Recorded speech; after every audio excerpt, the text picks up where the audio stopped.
શ્રીરામ દીકરાઓ, આપણે ઘન અવસ્થા સોલિડ સ્ટેટ એનું જે પાઠ્યપુસ્તકની અંદર સ્વાધ્યાયના પ્રશ્નો છે તેને સોલ્વ કરી રહ્યા છે અને તેમાં પણ એકદમ નજીક જ છે આપણે, એટલે એ આજે પૂરું થઈ જશે અને ત્યાર પછી આપણે બીજા કેટલા એક્સ્ટ્રા ન્યુમેરિકલ્સ એના જે દાખલા છે તે આપણે સોલ્વ કરીશું. ઓકે, તો સ્ટાર્ટ કરીએ સ્વાધ્યાયના બાકીના પ્રશ્નો.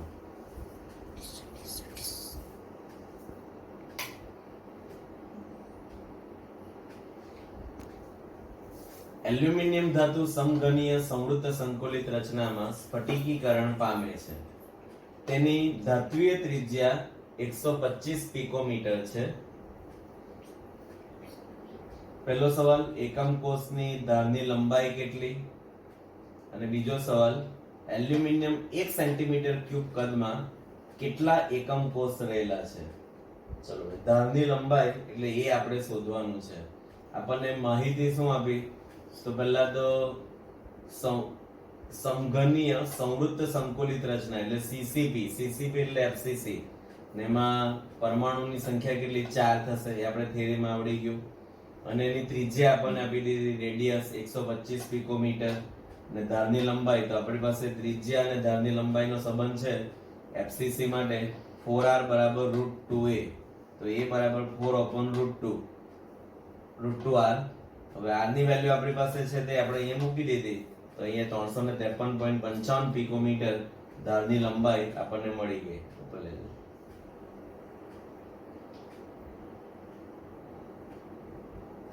that is nearly about 354 picometre. હવે એકમ કોષનું કદ, તો એકમ કોષનું કદ એટલે એક ક્યુબ, તો 354 હોલ ક્યુબ થશે. એની ગણતરી કરી તો 4.4 ગુણ્યા 10⁷ પિકોમીટર થાય. ચેક કરજો બરાબર. અને પિકોમીટર નું તમારે સેન્ટીમીટરમાં કન્વર્ઝન કરવું હોય તો મલ્ટીપ્લાય 10⁻³ પણ ક્યુબ છે એટલે હોલ ક્યુબ અહીંયા 10⁻10 નો ક્યુબ કરવું પડે, તો 4.4 ગુણ્યા 10⁻23 સેન્ટીમીટર ક્યુબ એ એકમ કોષનું કદ મળે આપણને. તો હવે 4.4 ગુણ્યા 10⁻23 સેન્ટીમીટર ક્યુબ માટે એક એકમ કોષ હોય. ઉપર લેજો. તો 1 સેન્ટીમીટર ક્યુબ માટે કેટલા પદ માની દેવાનું? તો એ જવાબ આવ્યો 2.27 ગુણ્યા 10⁻22 એકમ કોષ થાય. તો સિમ્પલ દાખલો છે, તમને આવડશે જ. પાછું એકવાર ધ્યાનથી જોઈને કોની કાઢવાનું. ઉપર લેજો.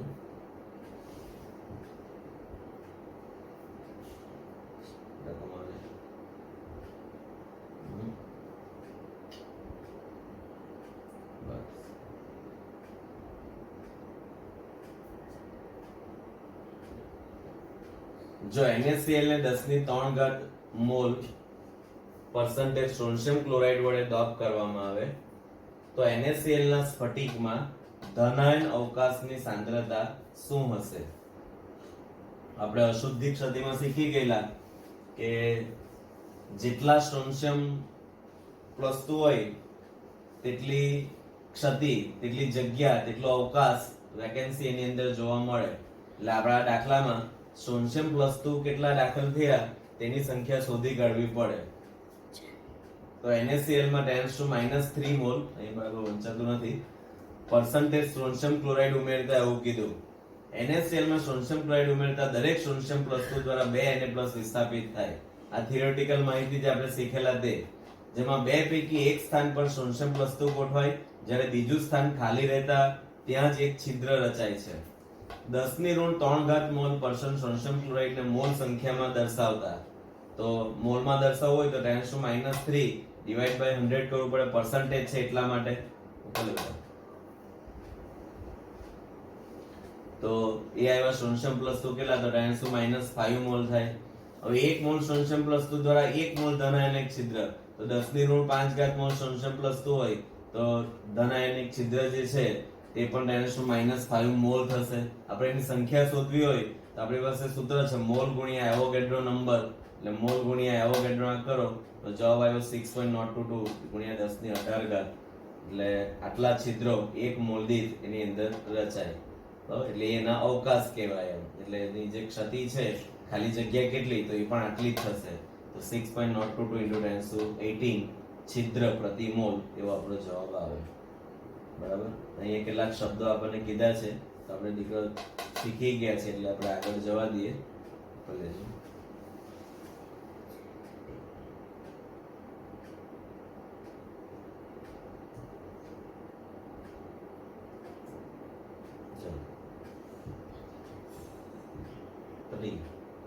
ઓકે. તો અહીંયા આપણા સ્વાધ્યાયના અગત્યના પ્રશ્ન જે મને યોગ્ય લાગે તે મેં સોલ્વ કર્યા. બીજા એવા છે કે ભાઈ તમે વાંચી કાઢો તો તમને આવડી જ જાય એટલે આપણે એની અંદર ટાઈમ એ નથી કરતા, તમારે એને સોલ્વ કરવાના છે અથવા તો તમારે એને જોઈ લેવાના છે એના જવાબ શું આવે તે.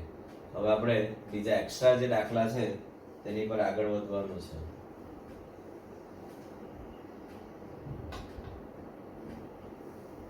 ઓકે. તો આ દાખલાની અંદર આપણી પાસે જે માહિતી આપણને ખબર છે તેનો આપણે ઉપયોગ કરવાનો છે. એક તો એકમ કોષ દીઠ પરમાણુની સંખ્યા. તો એકમ કોષ દીઠ પરમાણુની સંખ્યાની અંદર સાદો ઘન હોય તો એકમ કોષ દીઠ પરમાણુની સંખ્યા 1 આવે કારણ કે 8 ખૂણા પણ 8 જ હોય. પછી અંતઃકેન્દ્રિત ઘન હોય તો એકમ કોષ દીઠ પરમાણુની સંખ્યા 2 થાય અને ફલક કેન્દ્રિત ઘન હોય તો એકમ કોષ દીઠ પરમાણુની સંખ્યા 4 થશે. કારણ કે ખૂણા પર 8 એટલે 1 અને 6 ફલકની મધ્યમાં 1 ફલકમાં હોય તો 2 એકમ કોષ સમ્મિલિત એટલે 6 ભાગ્યા 2 એટલે 3 3 ને કેટલા થાય 4. એટલે આ પહેલા તો તમારે યાદ રાખવાનું છે. અહીંયા જો તો બોર્ડ પર હું લખું એટલે તમને થોડુંક વધારે યાદ થાય. એક તો સાદો ઘન એને simple cubic close pack arrangement કહેવાય. તો એની અંદર એકમ કોષ દીઠ પરમાણુની સંખ્યા કેટલી તો 1. ઓકે. ત્યાર પછી અંતઃકેન્દ્રિત ઘન BCC body centred cubic close pack arrangement એનું ફૂલ ફોર્મ છે. એની અંદર એકમ કોષ દીઠ પરમાણુની સંખ્યા કેટલી તો 2. અને ત્રીજું છે FCC ફલક કેન્દ્રિત એને face centred cubic close pack arrangement કહેવાય. તો એની અંદર એકમ કોષ દીઠ પરમાણુની સંખ્યા 4. તો આ પહેલા તો તમારે યાદ રાખવાનું હેક્સાગોનલ એ આપણા સિલેબસમાં નથી પણ આપણને દાખલામાં પૂછાય. તેની અંદર એકમ કોષ દીઠ પરમાણુની સંખ્યા 6. એટલે તમારે આ એક માહિતી બરાબર યાદ રાખવાની છે અને જો તો નોટમાં તમે લખી લો અથવા તો તમારી થિયરીમાં લખેલું જ છે એટલે વાંધો નહીં આવશે. બરાબર. બીજું એક તમારે યાદ રાખવાનું છે કે જો ખૂણા પર કોઈ પરમાણુ ગોઠવાયેલો હોય તો 8 એકમ કોષ સાથે સમ્મિલિત હોય. અને સાફ કરું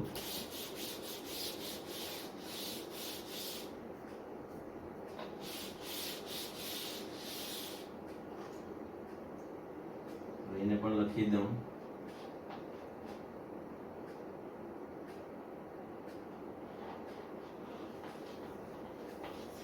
ખૂણા પર જો કોઈ પરમાણુ ગોઠવાયેલો હોય તો 8 એકમ કોષ સાથે સમ્મિલિત હોય એટલે સંકળાયેલો હોય. બરાબર. એ તમારે યાદ રાખવાનું. ફલકની મધ્યમાં ગોઠવાયેલો હોય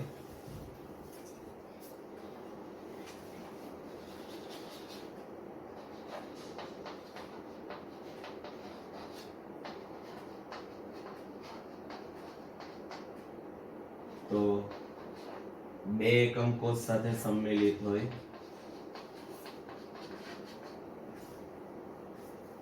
ત્યારબાદ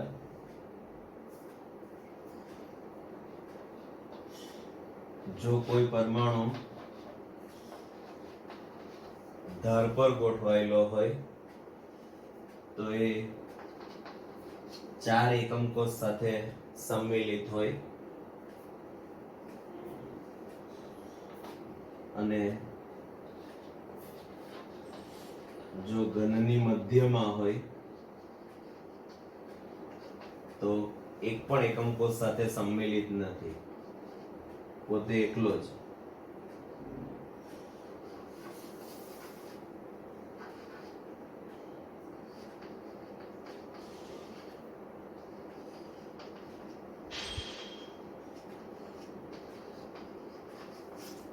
તો આટલી માહિતી જો તમારે દાખલા ગણવા હોય તો તમારે યાદ રાખવી પડે. જે આગળ આપણે જોઈ તે ફરી પાછા ખૂણા પર હોય તો 8 એકમ કોષ સંમિલિત હોય, ફલકની મધ્યમાં હોય તો 2 એકમ કોષ સંમિલિત હોય, ધાર પર કોઈ પરમાણુ ગોઠવાયેલો હોય તો 4 એકમ કોષ સંમિલિત હોય, અને ઘનની મધ્યમાં હોય તો પોતે એકલો જ હોય, એની સાથે કોઈ એકમ કોષ સંમિલિત હોતા નથી. બરાબર, એને બરાબર યાદ રાખવાનું તો દાખલા ફટાફટ તમારા સોલ્વ થઈ જશે.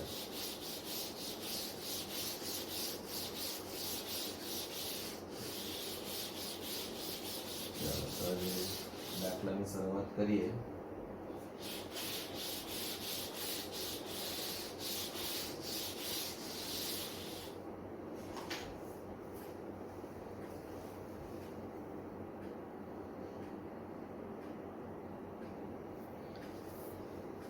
એક આયોનિક ઘન સંયોજનમાં એ પરમાણુ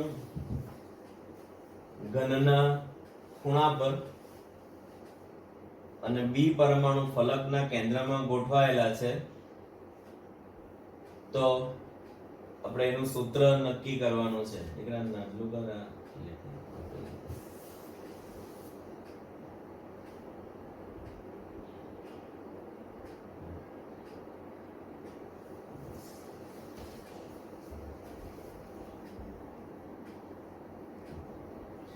ચાલો. હવે અત્યારે આપણે જોયા કે જો ખૂણા પર ગોઠવાયેલા હોય તો 8 એકમ કોષ સાથે સંમેલિત હોય, ને ખૂણાની સંખ્યા 8 એટલે 8 ગુણ્યા 1 અષ્ટમાંશ કરવા પડે, એટલે એ પરમાણુની સંખ્યા 1 થશે. ચલો, બી પરમાણુ ફલકના મધ્યમાં ગોઠવાયેલા છે, ફલકના કેન્દ્રમાં ગોઠવાયેલા હોય તો ફલકની સંખ્યા 6, અને એક ફલક સાથે 2 એકમ કોષ સંમિલિત હોય તો ભાગ્યા 2 કરવા પડે. 6 ભાગ્યા 2 એટલે 3, એટલે એ ની સંખ્યા 1, બી ની સંખ્યા 3, એટલે ગુણોત્તર લખવાનો a જેમ b એટલે 1 જેમ 3, એટલે a 1 ને b 3, તો એનું અણુ સૂત્ર થશે ab3. એકદમ સિમ્પલ છે દીકરાઓ. સોલ્વ આપણે અત્યારે જે મેં તમને નોલેજ આપ્યું એનો ઉપયોગ કરીને આપણે દાખલા ગણવાના છે. બરાબર, અને ધ્યાનથી સમજી લો. પાછું એકવાર, હવે ખૂણા પર આવે એટલે એક જ આવે, ફલકની મધ્યમાં આવે એટલે 3 જ હોય. એમ એની કેવી રીતે ગણતરી તો અહીંયા લખેલી છે આપણે. તો ગુણોત્તર 1 જેમ 3 એટલે ab થી સૂત્ર થાય. એક સીસીપી રચનામાં એ પરમાણુ અષ્ટફલકીય છિદ્રમાં જ્યારે બી પરમાણુ ચતુષ્ફલકીય છિદ્રમાં ગોઠવાયેલો છે, તો સંયોજનનું અણુ સૂત્ર જણાવો. જો સીસીપી રચના એટલે એફસીસી, એમાં એકમ કોષ દીઠ પરમાણુની સંખ્યા કેટલી તો 4 આવે, અને જેટલા પરમાણુ તેટલા અષ્ટફલકીય છિદ્ર, એટલે એની સંખ્યા 4 થઈ ગઈ, નક્કી થઈ ગયું. ને એની કરતા બમણા ચતુષ્ફલકીય એટલે બી ની સંખ્યા 8 થશે. ચલો જુઓ, સીસીપી રચનામાં અષ્ટફલકીય છિદ્ર એ 4 હોય એટલે પરમાણુ એની સંખ્યા 4 થાય. ચતુષ્ફલકીય છિદ્ર એની કરતા બમણા એટલે 8 થશે, એટલે બી પરમાણુની સંખ્યા 8 થશે. તો હવે a ને b બંનેની સંખ્યા મળી ગઈ તો ગુણોત્તર લેવાનો a જેમ b એટલે 4 જેમ 8, એટલે 1 જેમ 2 થવાના. a1 ને b2 એટલે સૂત્ર થશે ab2. જે સંયોજન છે એનું સૂત્ર શું બનશે? ab2.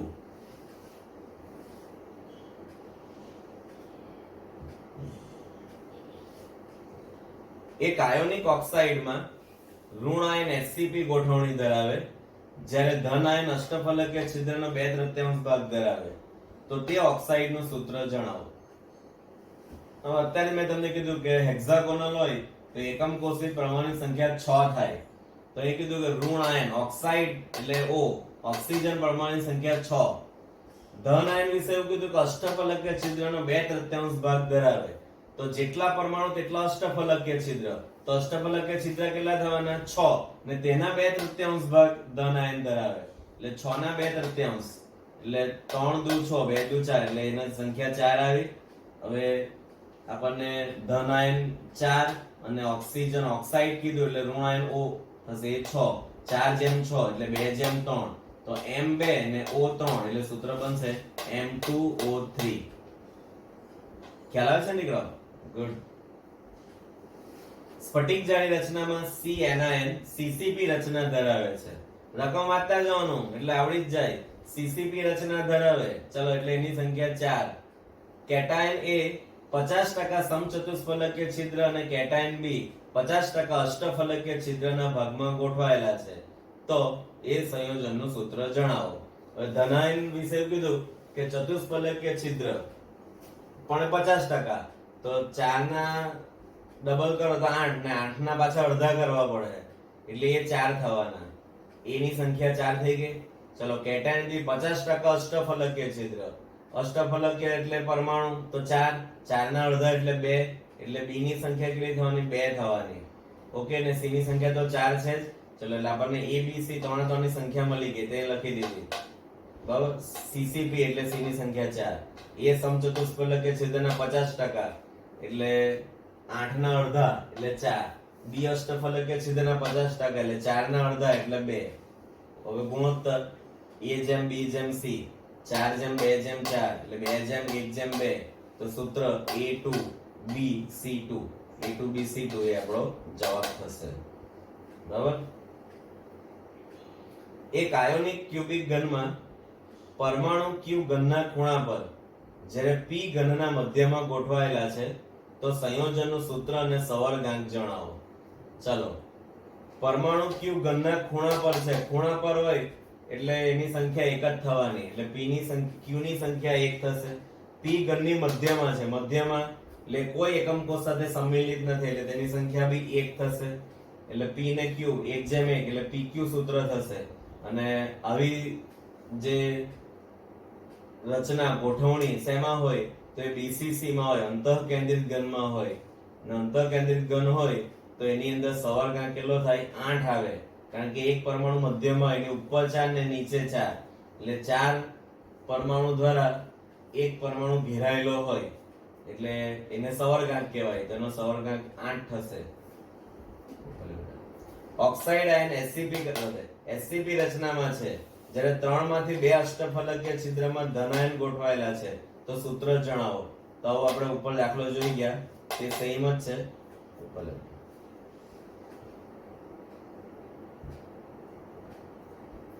એક આયોનિક ઘનમાં x પરમાણુ ઘનના ખૂણા પર તેમજ મધ્યમાં ગોઠવાયેલા છે. ચલો, ખૂણા પર એટલે 1 ને મધ્યમાં એટલે બી 1 એટલે 1 + 1 એટલે 2 x પરમાણુ. y પરમાણુ ફલકની મધ્યના અર્ધ ભાગમાં ગોઠવાયેલા છે.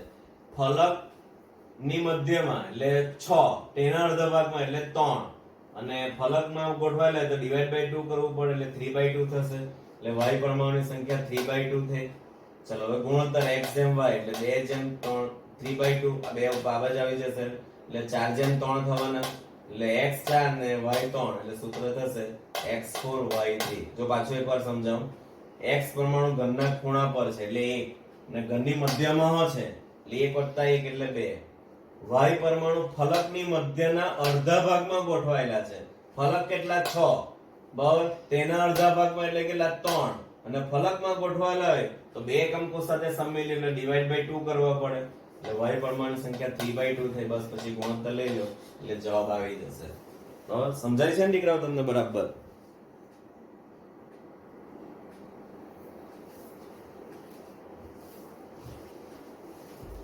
એક સમઘનમાં p પરમાણુ ખૂણા પર, ચલો ખૂણા પર એટલે 1, q પરમાણુ ઘનની મધ્યમાં એટલે હોય 1 અને r પરમાણુ ઘનની ધારી પર ગોઠવાયેલા છે.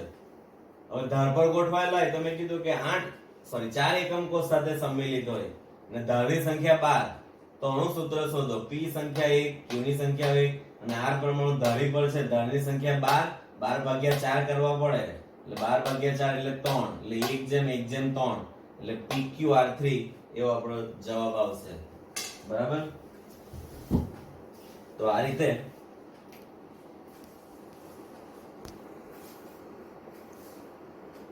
સિરંદક દીકરાઓ, તો આ રીતે તમારે દાખલા સોલ્વ કરવાના છે. હજુ થોડા બાકી છે પણ આટલા તમે સમજીને જાતે ગણો.